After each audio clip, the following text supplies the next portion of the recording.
Hello दोस्तों, खुली बाहों, प्यारी सी मुस्कान और दिल की असीम गहराइयों के साथ आपका स्वागत, अभिनंदन और वंदन। सबसे पहले तो बहुत बहुत थैंक यू आपको मेरे 1000 सब्सक्राइबर कंप्लीट करने के लिए। बहुत ही चंद दिनों में आपने मेरे चैनल पे ढेर सारा प्यार जताया, उसके लिए वंस अगेन बहुत बहुत थैंक यू सो मच। आज की टॉपिक में आपने थंबनेल देखा होगा कि दुनिया का दूसरा सबसे बड़ा संघ, अर्थात ऐसे ग्रुप की, ऐसे संघों की बात करेंगे जो दुनिया में सबसे बड़ा, उसके नीचे सेकेंड स्थान पे लेता है, अपना पोजीशन लेता है। सबसे बड़ा हमने बताया था कि हम जब क्लासिफिकेशन करते हैं, वर्गीकरण करते हैं, जिसे हम क्लासिफिकेशन बोल रहे थे, वर्गीकरण करते हैं, तो सबसे बड़ा संघ था आर्थ्रोपोडा। आर्थ्रोपोडा में जितने भी इंसेक्ट, कीड़े मकोड़े जो है, मॉस्किटो, मक्खियां, इसके अलावा टिड्डे, तिलचट्टे, ये समस्त जितने जीव थे, वो समस्त रेंगने, क्रीपिंग एनिमल्स, रेंगने वाले जीव थे। ये सर्वव्यापी होते हैं। सर्वव्यापी का मतलब जल में भी पाए जाते हैं, थल में भी पाए जाते हैं, स्थल पे, एयर में, हर जगह प्रेजेंट होते हैं। और कैल्शियम कार्बोनेट का आवरण होने के साथ ही बहुत मजबूत होते हैं और बहुत ही सर्वाइवल होते हैं, आप जानते हैं। दूसरा सबसे बड़ा संघ हमारा मोलस्का। मोलस्का के जितने जीव होते हैं, अधिकतर समुद्री होते हैं, लेकिन कुछ जो होते हैं, मोस्टली जो होते हैं, कुछ जो होते हैं वो fresh water, pond water, muddy water, गंदे जलों में, कीचड़ में पाए जाते हैं। ये भी क्रीपिंग एनिमल होते हैं, मतलब रेंगने वाले होते हैं। चूंकि आपने ये डायग्राम देखा होगा तो पूरा पक्का हो गया कि मोलस्का में जो घोंघा आता है, सीपी आती है, ऑक्टोपस आते हैं, ये समस्त जीव इसमें आते हैं मोलस्का के अंतर्गत। तो पहला बहुत इंपॉर्टेंट और सबसे गजब का पॉइंट ये है कि ये पूरे हमारे संसार में जितने भी जीव हैं, जिसमें हम लोग रखे जाते हैं, उस संघ से भी बड़ा संघ है। तो दुनिया का पहला सबसे बड़ा संघ कौन सा था? आर्थ्रोपोडा था। और दूसरा सबसे बड़ा संघ हमारा मोलस्का। क्लियर करते हैं, मोलस्का को क्लियर करते हैं छोटे वीडियो में। मोलस्का जो होता है, इसके जितने भी एनिमल होते हैं, उनकी बॉडी पे सॉफ्ट आवरण होता है जो कैल्शियम कार्बोनेट का बना होता है। किसका बना होता है? Calcium carbonate. अरे भैया, इसी पाइला को, इसको हम घोंघा बोलते हैं और बायोलॉजिकल भाषा में बोलते हैं पाइला, है ना। इस बात को ध्यान रखेंगे कि इसको क्या बोलते हैं? पाइला बोलते हैं। अगर इसको उठा के और किसी के सर पे मार दीजिए, फूट जाएगा कि नहीं फूटेगा? अरे सर में नहीं फूटेगा तो गुड़मा तो जरूर पड़ जाएगा, है ना। हल्दी प्याज रख के घूमेंगे। अर्थात इसका जो आवरण होता है, जो इसका कवच होता है, इसका सुरक्षात्मक आवरण होता है, ये बहुत स्टेबल, बहुत मजबूत होता है यार। और सच्ची बताएं, अगर मार दिए घोंघा तो फूट जाएगा कपार, है ना। अब समझिए इस बात को। ये इसका माउथ वाला रीजन है, ये ओपन होता है और ओपन होने के बाद इसके लेग, अच्छा, इसके माउथ के पास ही इसके लेग निकलते हैं, छोटे छोटे घोंघे के वो पैर होते हैं, वो निकलते हैं और ये क्रीपिंग करते हैं, रेंगते हुए चलते हैं। क्या क्या खाते हैं? छोटे मोटे कीड़े मकोड़े खा लेते हैं जो जल में रहते हैं, मिट्टी खाते हैं, है ना। इस बात को ध्यान रखेंगे। इन्हीं के बारे में, अर्थात मोलस्का के बारे में ही इतनी पूरी चीज है। आइए देखते हैं। नाम जो था, कहीं कहीं अरस्तु, हमने टीजीटी वाले लेवल पे देखा तो वहां अरस्तु दिया गया था कि नहीं, जो मोलस्का नाम था वो अरस्तु नामक वैज्ञानिक ने दिया। लेकिन इंटरमीडिएट के बेस पे हमने देखा जॉनस्टन नामक एक वैज्ञानिक थे, इन्होंने इसका नाम दिया, इस संघ का नाम दिया कि इस संघ के अंतर्गत कौन से जीव आते हैं, मोलस्का आते हैं या मोलस्का। नाम जॉनस्टन नामक वैज्ञानिक ने 1650 ईस्वी में दिया। नाम तो क्लियर हो गया कि नाम किसने दिया? जॉनस्टन ने। मोलस्का का जो अध्ययन होता है वो इसी के नाम पर मैलिकोलॉजी, अर्थात मोलस्का विज्ञान। क्लियर? हम मोलस्का आराम से याद कर लेंगे तो मैलिकोलॉजी भी आराम से याद हो जाता है, कोई दिक्कत नहीं है। बस जॉनस्टन नामक वैज्ञानिक ने या अरस्तु क्लियर कर लीजिएगा। और मैलिकोलॉजी में इसका अध्ययन होता है। आगे बढ़े, इसके कवच का अध्ययन। अच्छा, पूरी मोलस्का का जो अध्ययन होता है तो मैलिकोलॉजी कहलाता है, बट इसके कवक का जो अध्ययन होता है, अरे यार कवक मतलब उसके आवरण का, यार उसका कवर जो होता है ना, जो मजबूत वाला आवरण होता है, उसका अध्ययन जो होता है कैंकोलॉजी। थोड़ा सा मुंह को टेढ़ा मेढ़ा करके बोलना पड़ेगा। कैंकोलॉजी में इसके कवच का अध्ययन किया जाता है। कवक नहीं, कवच। इस कवच का मतलब उसके ऊपर का आवरण, जो कवच हमारी सुरक्षात्मक कवच होती है ना।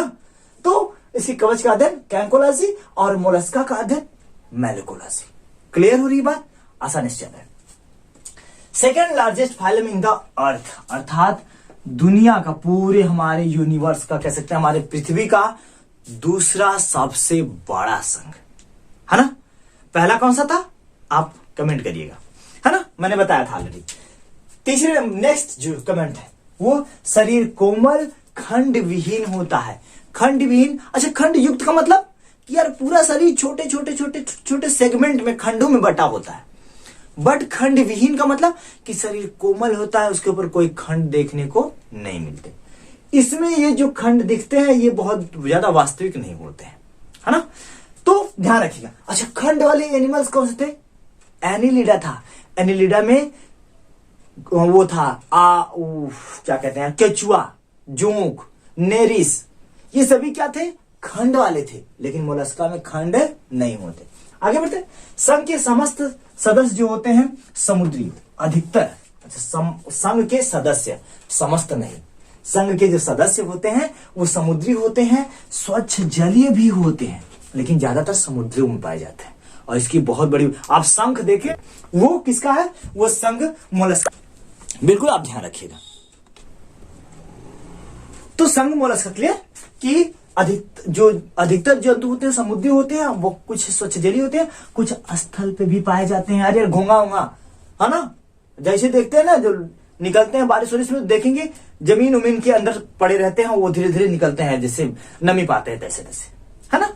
आगे बढ़े, शरीर, सिर, पाद, अंतरांग तथा मेंटल में विभाजित होता है। अर्थात शरीर जो होता है इनका पूरा, सिर, पाद, अंतर अंग, मतलब ये आगे वाला रीजन जो होता है वह सिर वाला रीजन होता है।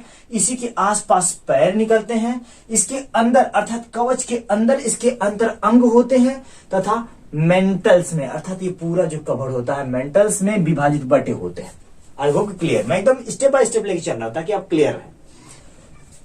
सिर जो होता है, सिर के अंदर मुख, ये वाला रीजन, ये सिर के अंदर क्या?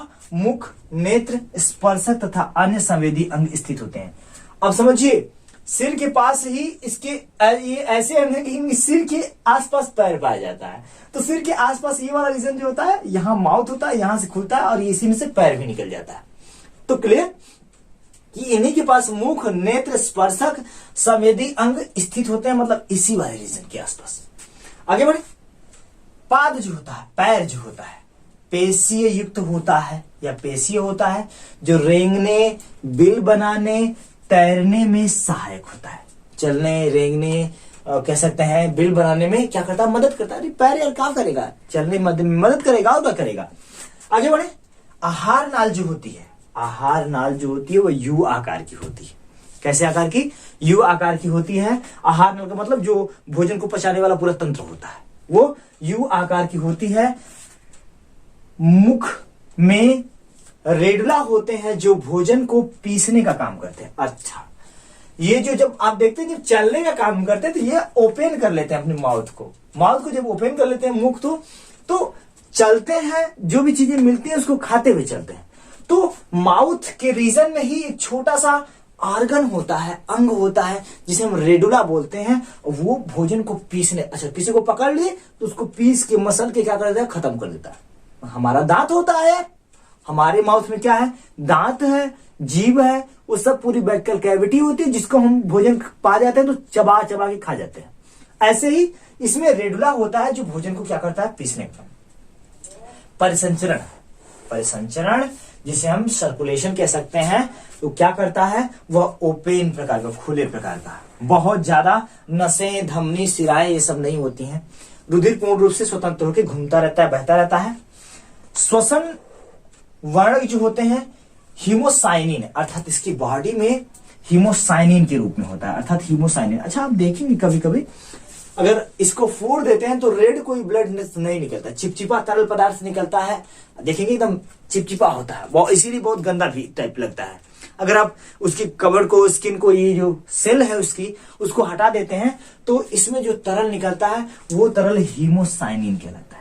क्या कहलाता है? हीमोसाइनिन। और लास्ट है उत्सर्जन जो होता है इसका, एक्सक्रीशन जो होता है वो किडनी के द्वारा होता है या आर्गन ऑफ बोजेनस। इसको इंपॉर्टेंट करके रखिएगा कि आर्गन ऑफ बोजेनस द्वारा इस जंतुओं का उत्सर्जन होता है और ये समस्त जो जीव होते हैं वह यूनिसेलुलर होते हैं, यूनिसेक्सुअल होते हैं। यूनिसेक्सुअल का मतलब एक लिंगीय, शरीर में मेल अलग होगा और फीमेल अलग होगा।